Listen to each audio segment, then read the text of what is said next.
Bonjour à tous, nouvelle histoire du Baal Shem Tov. Ils sont venus de loin, ces hommes, d'un petit village en Ukraine, très éloigné de la ville de Mezibouche. Mais ils sont arrivés à la fin, et ils demandent à être introduits auprès du Baal Shem Tov. Lorsqu'ils rentrent devant le maître, ils leur disent « Rabbi, envoie-nous s'il te plaît un de tes élèves pour qu'il devienne notre rave, et nous nous occuperons de tout. Il aura une parnassa honorable, il sera nourri, logé, tout se passera bien. » Et le Baal Shem Tov les regarde et il accepte. Et de là, il choisit un de ses élèves. Il l'appelle, il dit « Voilà, tu seras le rave de ce village en Ukraine. » Le rave, l'élève accepte. Et il part, il décide et il part avec ses hommes. Tout se passe très bien, il est reçu avec beaucoup d'honneur et il se met tout de suite au travail à voir un petit peu les affaires du village et notamment la caisse de la charité, la caisse commune de Tzedaka pour voir comment elle pourrait être répartie de la manière la plus honnête et à un plus grand nombre et comment augmenter la caisse de la charité. Et il entend, le rave entend, qu'il y a un homme dans le village, très pauvre, lui et sa femme, très pauvre, mais très érudit, un homme de Torah. Et les gens du village depuis quelques années déjà, se sont mis à cœur d'aider cet homme-là. Et il y a un des hommes qui a pris sur lui de faire une collecte, de passer chez les familles, chacun donnait une somme, et qu'il remettait le jeudi à l'érudit, le pauvre érudit, pour qu'il puisse donner à sa femme pour les préparations de Shabbat. Et lorsque le rave entend cette histoire, ça le déplaît. Pourquoi ça lui déplaît? Il se dit, mais ça porte un dommage à la caisse commune. Parce que maintenant que les gens distribuent régulièrement cette famille, si on vient les solliciter pour la tzedaka, pour la caisse, ils diront, nous donnons déjà à cet homme, on peut pas donner plus. Et le rave n'est pas content. Et il le fait entendre. Et il explique qu'il vaut mieux donner moins à cet homme pour pouvoir garder de l'argent pour la caisse commune et donner à un plus grand nombre. Les paroles du Rav ont eu des conséquences. Les conséquences étaient que les gens se sont mis à donner de moins en moins pour cet homme-là. Et la collecte s'est mise à diminuer, jusqu'à ce que l'homme qui était responsable de la collecte se dise à un moment donné, ça vaut même pas la peine que je sorte faire ma tournée. Il y a trop peu d'argent, c'est ridicule. Et il s'est arrêté de faire la tournée. Ce même jeudi, la femme vient voir son mari au Beth Midrash à la salle d'études et lui dit, me donneras-tu quelque chose pour préparer le Shabbat? Et l'homme regarde sa femme et lui dit, mais ma femme, je n'ai même pas une seule pièce sur moi. Et la femme est repartie chez elle, les mains vides. Et l'érudit a éclaté en sanglots. Les larmes de cet homme ont fendu le ciel. Et ça a créé une très grande accusation sur le Rav. Le Rav a fait cesser la parnassa de cet homme. Un tribunal céleste s'est formé tout de suite. Et dans ce tribunal, on dit, mais cette accusation vient se rajouter à une deuxième accusation qui vient de se passer quelques jours avant. Effectivement, quelques jours avant, 2 Juifs sont venus voir le Rav dans un litige. Un Juif se plaignait de l'autre qui s'était immiscé dans son territoire, il lui avait empiété sur son domaine et lui avait minimisé sa parnassa. Et à un moment donné, le Juif se tourne vers l'autre et lui dit, à cause de toi, j'ai perdu ma parnassa. Et à ce moment-là, le Rav n'a rien dit. S'il s'était opposé de toutes ses forces contre cette injustice, car il lui devait réellement de l'argent. S'il s'était opposé, l'autre Juif aurait accepté et aurait remboursé à ce moment-là. Mais il ne l'a pas fait. Avec ces 2 accusations combinées, le verdict est tombé. Le Rav sera livré dans les mains du Satan. On fait amener le Satan devant le tribunal et on pose la question à l'ange. Dis-moi, as-tu peur du Baal Shem Tov? L'ange répond, oui. Et le tribunal lui répond, eh bien nous te livrons son élève, aujourd'hui même. Tu lui feras comme bon te semble. Et n'aie pas peur du Baal Shem Tov, car en ce moment, il vient de sortir de son cercle pour rentrer dans le tien. Et le Satan était dans une très grande joie. Et il s'est dit, je vais lui faire subir quelque chose de pire que la mort. Je vais lui faire renier sa foi. Je vais le faire se convertir. Nous revenons, nous sommes le Shabbat matin. L'habitude du Rav, le Shabbat, c'était de prier chez lui, sa maison était collée à la synagogue. Il priait chez lui la prière de Shacharit. Et quand arrivait le moment de la lecture de la Torah, il se joignait à la communauté pour la lecture et pour la prière de Moussaf qui s'ensuit. Et après la prière, la coutume était que le Rav invitait toute la communauté chez lui, à la maison, pour faire un kidouche. Le verre de kidouche était posé. Le Rav ne buvait jamais de vin, jamais d'alcool. Et le verre était là. Et tout le monde venait pour lui dire « Shabbat Shalom, Rav ». Et là, le Rav est chez lui, avec son talit. Et un feu brûlant se met à brûler dans son cœur. Un feu pour renier sa foi. Un feu pour quitter Dieu et se convertir à une autre religion. Il ne comprend pas ce qui lui arrive. Il voit le verre de kidouche, il prend le verre, il se met à boire le vin d'une traite. Il se lève, il n'en peut plus. Il enlève son talit et il court. Il court rejoindre la dernière maison à la sortie du village. C'est la maison du curé. Il tape à sa porte et le curé lui dit « Mais que me veux-tu » Il dit « Je veux me convertir ». Et là, le curé se dit en lui-même, eh bien, quelle belle prise je viens de faire là, le rabbin du village lui-même. Il le fait rentrer et lui dit, écoute, je reçois des invités importants maintenant, attends dans cette pièce, dès que j'ai fini avec eux, je m'occupe de toi. Et il dit à son serviteur, sers-lui à boire, sers-lui à manger, autant qu'il en voudra.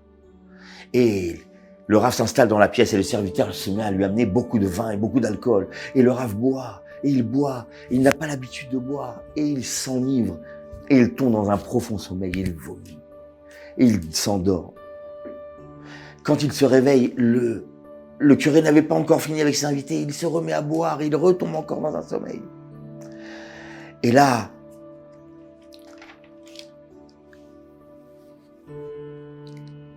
nous sommes à la Seouda Shlichit. Le Baal Shem Tov est assis. Et tous ses élèves sont présents autour de la table. Et le Baal Shem Tov regarde chacun de ses élèves. Qu'il soit à cette table, qu'il soit présent ou qu'il ne soit pas présent. Il regarde là où il se trouve, chacun de ses élèves, pour voir quel est son niveau de sainteté. Et lorsqu'il arrive au Rav, son élève, celui qu'il a envoyé loin dans ce village, il le voit complètement entouré d'obscurité profonde. Il était complètement livré dans les forces du mal. Et le Baal Shem Tov se demande, mais qu'est-ce qui a pu se passer pour qu'il fasse une chute pareille?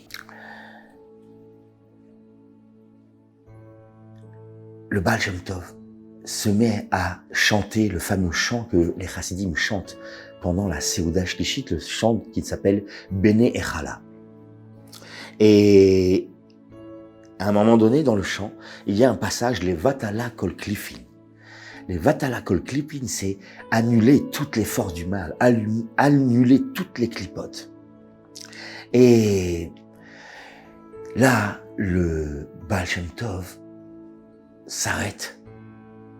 Il répète cette phrase. Et là, il se met à entrer en transe.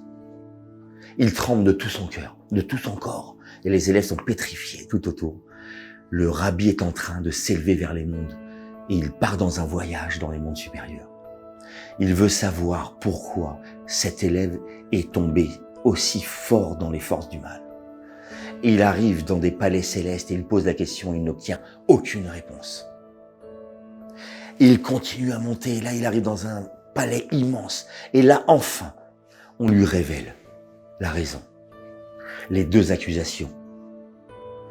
Le juif qui lui a fait cesser sa parnassa, l'érudit, dans le village, et le deuxième juif à qui il n'a pas protesté pour lui faire rembourser son argent.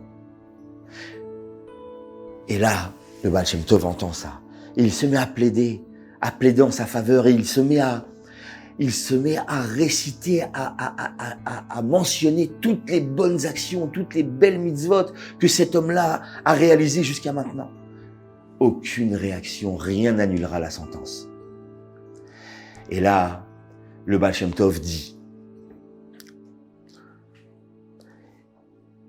cet élève est très, très pointilleux pour organiser le repas de le Melavé Malka, le quatrième repas à la sortie du Shabbat, celui qu'on attribue au roi David, la Seudat Melavé Malka. Et mon élève est très pointilleux là-dessus. Je demande que, par l'attention qu'il porte à cette mitzvah, je demande qu'il soit protégé.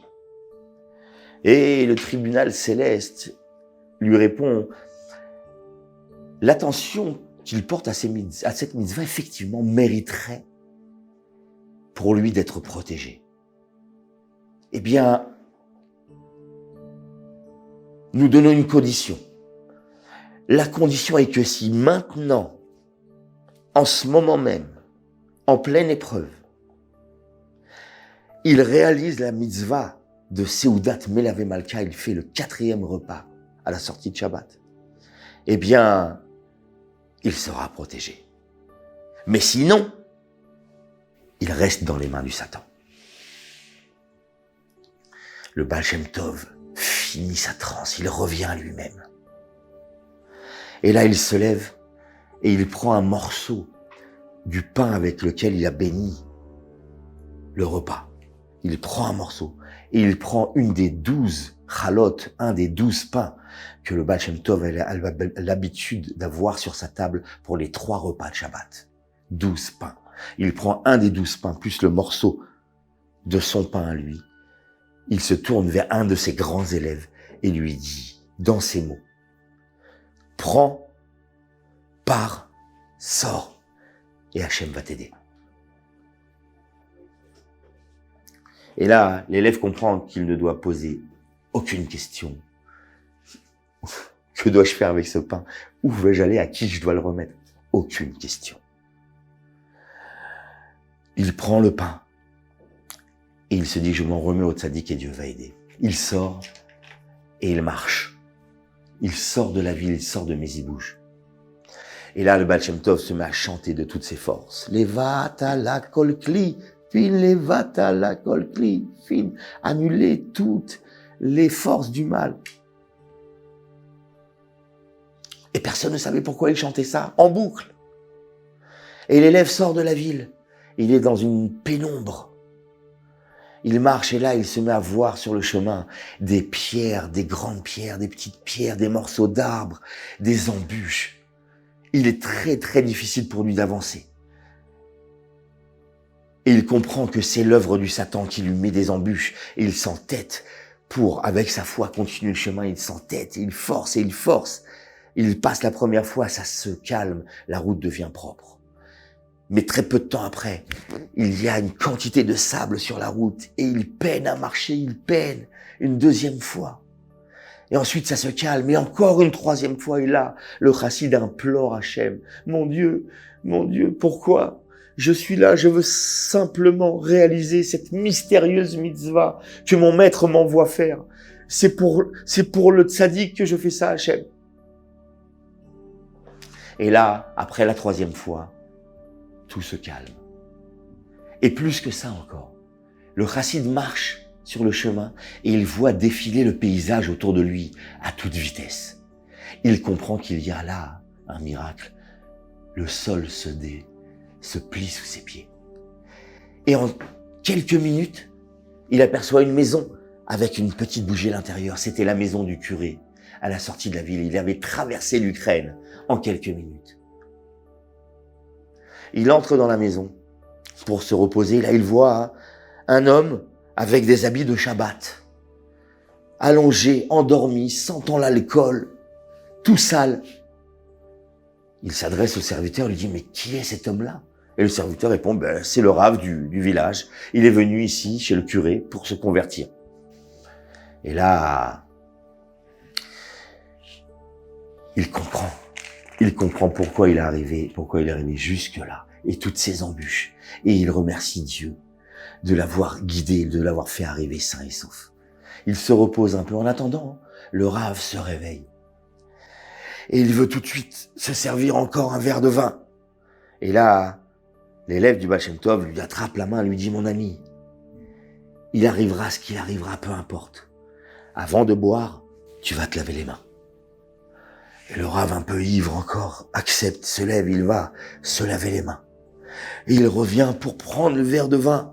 Et l'élève lui attrape encore une fois la main et lui dit « Mon ami, peu importe ce qu'il arrivera, avant de boire, tu vas manger d'abord un peu de pain.